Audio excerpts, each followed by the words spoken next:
ধর্ষণ মামলায় কারাভোগের পর ডিএনএ টেস্টে নির্দোষ প্রমাণিত হওয়া ফেনীর সেই আলোচিত ইমাম মাওলানা মোজাফফর আহমদ জুবাইরের জীবন এখন এক চরম ট্র্যাজেডিতে মুক্তি মিললেও সামাজিক লাঞ্ছনা আর আইনি লড়াইয়ের ক্ষত সইতে না পেরে মানসিক ভারসাম্য হারিয়ে বর্তমানে তিনি রাজধানীর একটি মানসিক হাসপাতালে চিকিৎসাধীন।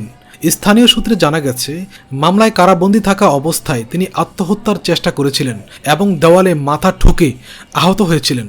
কারাগার থেকে মুক্তি পেলেও তার মানসিক ক্ষত কাটিয়ে ওঠা সম্ভব হয়নি। বৃহস্পতিবার জাতীয় নাগরিক পার্টির যুগ্ম সদস্য সচিব তারেক রাজার ছোট ভাই ইমনের বাসায় অবস্থানকালে তিনি হঠাৎ আক্রমণাত্মক হয়ে ওঠেন।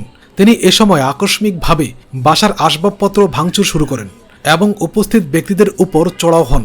এক পর্যায়ে তিনি পাশের ফ্ল্যাটের মালিককেও আঘাত করার চেষ্টা করেন। পরিস্থিতি নিয়ন্ত্রণের বাইরে চলে গেলে জরুরি সেবা 999-এর মাধ্যমে পুলিশের সহায়তা নেওয়া হয়। পরে পুলিশের সহায়তায় তাকে উদ্ধার করে জাতীয় মানসিক স্বাস্থ্য ইনস্টিটিউটে নিয়ে আসা হয়। হাসপাতালে দায়িত্বরত চিকিৎসকরা তাকে প্রাথমিক চিকিৎসা ও ইনজেকশন দেওয়ার পর তিনি বর্তমানে স্থিতিশীল রয়েছেন। তবে জাতীয় পরিচয়পত্র না থাকা এবং আইনি অভিভাবকের অনুপস্থিতিতে তাকে পূর্ণাঙ্গভাবে ভর্তি করা সম্ভব হয়নি। পরে তার পরিবারকে খবর দিলে তারা শুক্রবার সকালে ঢাকায় পৌঁছালে তাকে উন্নত চিকিৎসার জন্য আদাবরের একটি বিশেষায়িত হাসপাতালে ভর্তি করা হয়।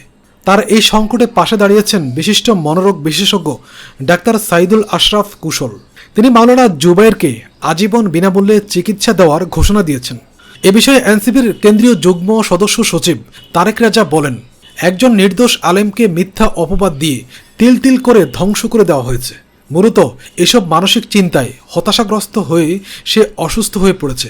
তার বাবা মা এসেছেন, আমরা তাকে আদাবরের একটি হাসপাতালে ভর্তি করেছি, সেখানে তার চিকিৎসা চলমান রয়েছে। 2019 সালে ফেনীর পরশুরামে একটি মক্তব পড়ুয়া কিশোরীর অন্তঃসত্ত্বা হওয়ার ঘটনাকে কেন্দ্র করে 2024 সালের নভেম্বরে স্থানীয় রাজনৈতিক রোষানল ও ষড়যন্ত্রের শিকার হয়ে জুবাইরের বিরুদ্ধে মামলা করা হয়। 32 দিন কারাভোগের পর মুক্তি পেলেও সমাজ তাকে গ্রহণ করেনি। পরবর্তীতে চাঞ্চল্যকর মোড় নেয় মামলাটি। ডিএনএ টেস্টে দেখা যায় ওই কিশোরীর সন্তানের জৈবিক বাবা মূলত তার নিজের ভাই। 2025 সালের 19 মে অভিযুক্ত আদালতে স্বীকারোক্তিমূলক জবানবন্দিও দেন। কিন্তু ততদিনে জুবাইরের সাজানো সংসার তছনছ হয়ে গেছে। এদিকে অসুস্থ হওয়ার মাত্র কয়েকদিন আগে গত শনিবার ফেনী রিপোর্টার্স ইউনিটিতে এক সংবাদ সম্মেলনে কান্নায় ভেঙে পড়েন এই ইমাম। তিনি অভিযোগ করেন, কোনো নোটিশ ছাড়াই তাকে মসজিদের ইমামতি ও ইসলামিক ফাউন্ডেশনের চাকরি থেকে বরখাস্ত করা হয়েছে।